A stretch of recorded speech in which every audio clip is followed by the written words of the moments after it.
Welcome to your practice video for Minuet in G. So you should be working on the Panda Brown book spots many weeks or even months before you get here. So I'll be focusing on the trio. So one thing this piece does a lot of is rowboats. So you can start off just in general with your practice each day, rowing from the bridge to from the soft tone to the strong tone lane, and from the bridge, the strong tone lane to the soft, just going back and forth. Okay, so the trio is the second part of the dance. So this is Minuet in G, it's a dance. We have the first half, it's a little allegretto. And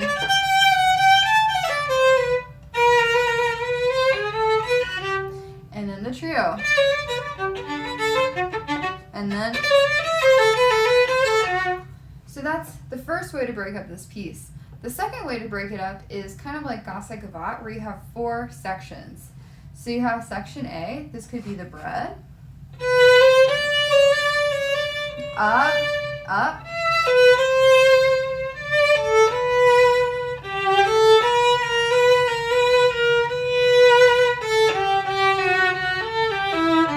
Repeat, but let's go on for now. So this next section could be the cheese.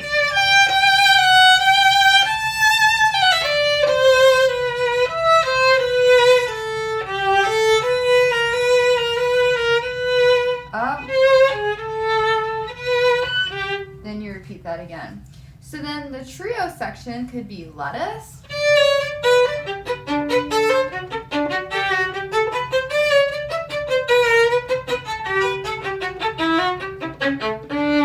Then you repeat it, and then we have maybe some meat, some turkey.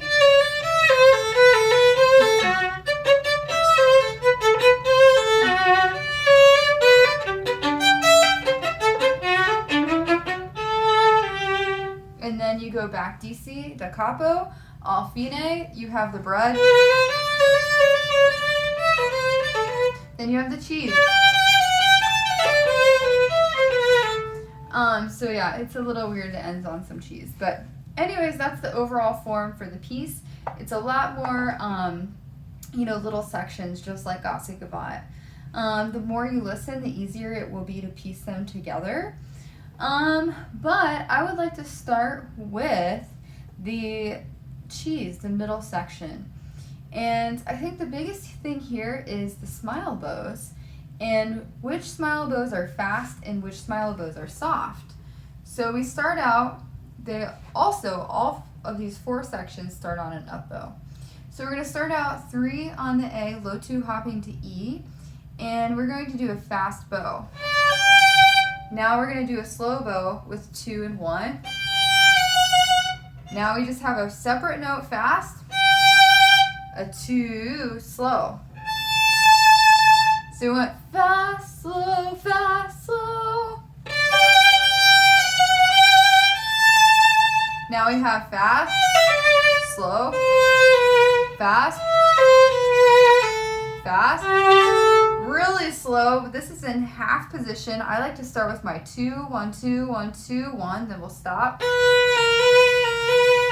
Then 1 comes up. Stop in the middle of your bow. We have a low 2. Pinocchio high 3 gets ready for the D. Drop your 4, slow. Then we go back, purple 1 on the A, high 2 to D. Repeat. Vibrato.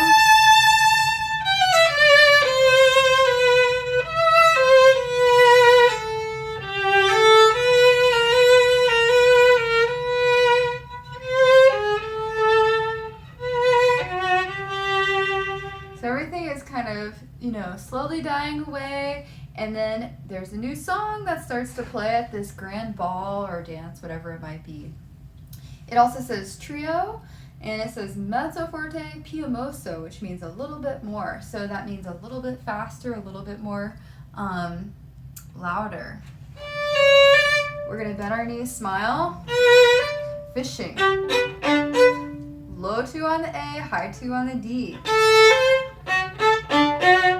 Smile, walk up with low 2. Oh, 3, slide your high 2 piggyback behind it. Now we have a high 2. Now put your 3 down, 2 slides back. Now we have a low 2. Now I do 1, 1, kind of slide, but not too goopy. 1 comes back, 1, 2, 1, A. 3, 1. You can do open, 3, 2, 4. 1, 2. Now you have regular 3 on the D, Pinocchio on the G.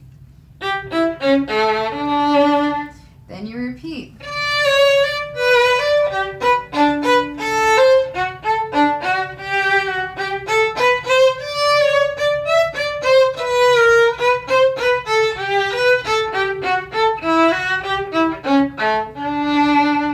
Now second section, we have the smooth smiles versus the dots, the dashes, the fishing. So this is team smooth.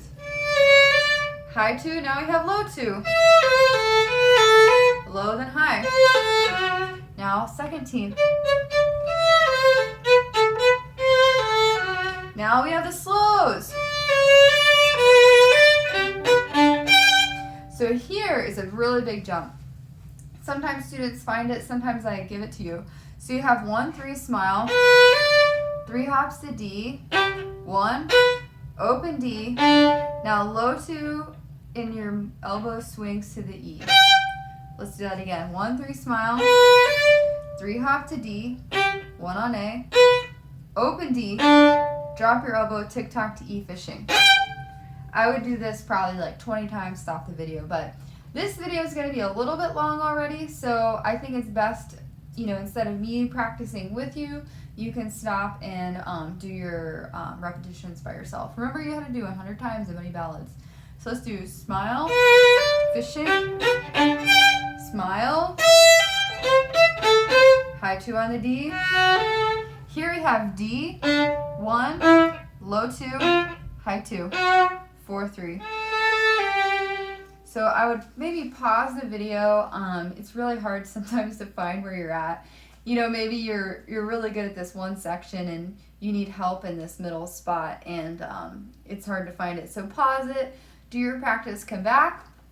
So you have low 2 on the E and the A, but then we're going to have a high 2 on the D. High 2, 4. Now we have open D, 1, low 2, high 2, slide up, snake slide, 4, 3.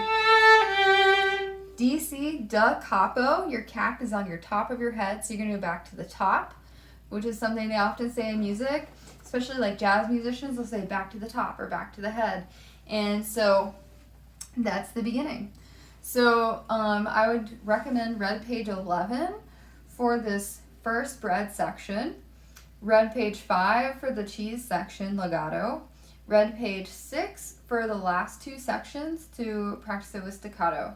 So really quick, I'm just going to do some exercises. Some of them are part of those pages: smiles, thumb squeezes, circles, up bow circles, because every section starts with an up bow, and we're going to practice with the balance point bow hold, right? So find the point that each side of the bow equal to each other, and I'm going to play through the entire piece just like this for now. At home, you'll stop and do the exercises in between the sections and change your bow hold. What do you do, before I do the whole playthrough, what do you do when you can't figure out a note or you're not sure if you're doing it right? One, the best thing you can do is argue with your parents. Just kidding. So that is the worst thing you can do. The parents are really in tune with certain things, and other things don't make full sense to them, because now in book 2 at the end, you're getting to a very high level. And they're not going to really know unless they're in it, doing it all the time. And that's not their fault. They're being a good practice parent with you.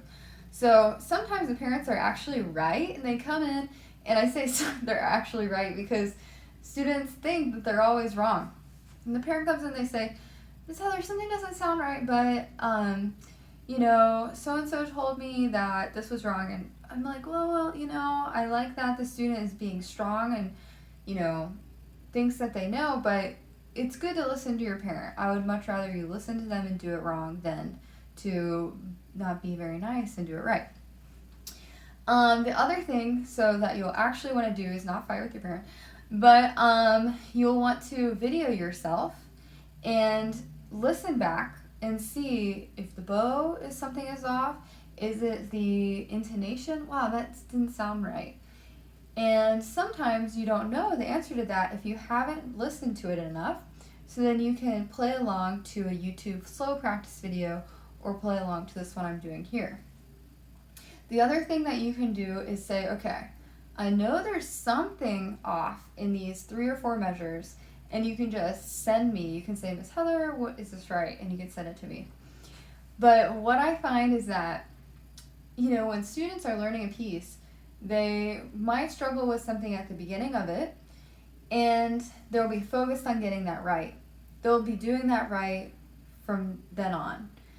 And then there's another problem comes up that they miss, and they're doing that wrong, but they think what they thought they were doing wrong was the other thing. So, but they're doing it right. So really knowing where your practice problems are at different stages of learning is another thing. All right, so I'm going to play it all the way through with balance point bow hold. I'll try to go slow. I'm not going to give you every single note, and you're not going to see every finger. I keep my fingers fairly low, so you're not going to see, like if my second finger's down, it's going to look like my third finger's down. So try not to do that because that's going to be throwing you off more. All right, I'm going to start at the tip in the soft tone lane. I'll try to guide you where I'm at with my bow. All right, high 2. Slow, up, rest.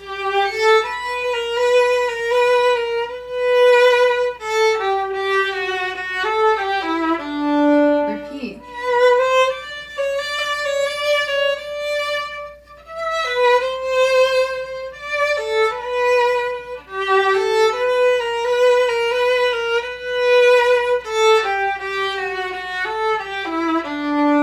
Next section.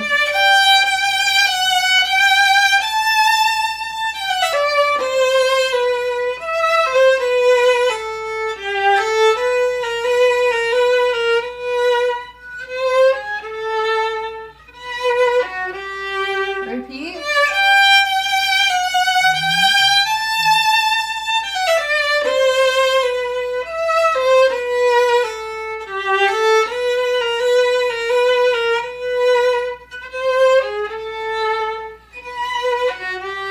Trio.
Da capo.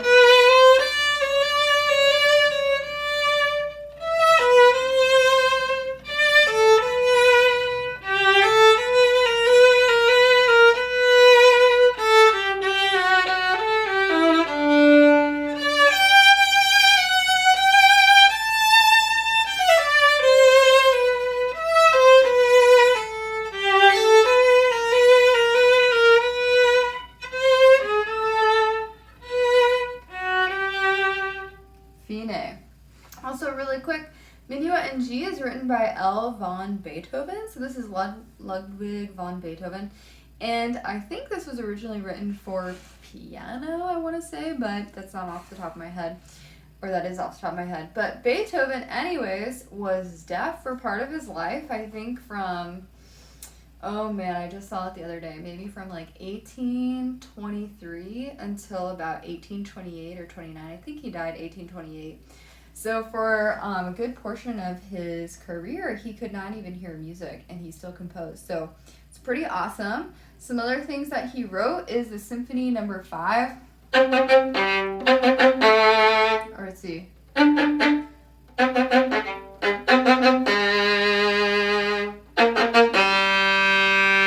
that's the beginning. And if you listen to Beethoven's Wig, there's words to that symphony, and it's Beethoven's wig is very big. It's a very funny CD. Maybe you can find it on Spotify or something. But all right, happy practicing. Good luck. Keep doing your bow exercises. Practice every day. Listen every day. And you're almost done with book 2. Great job.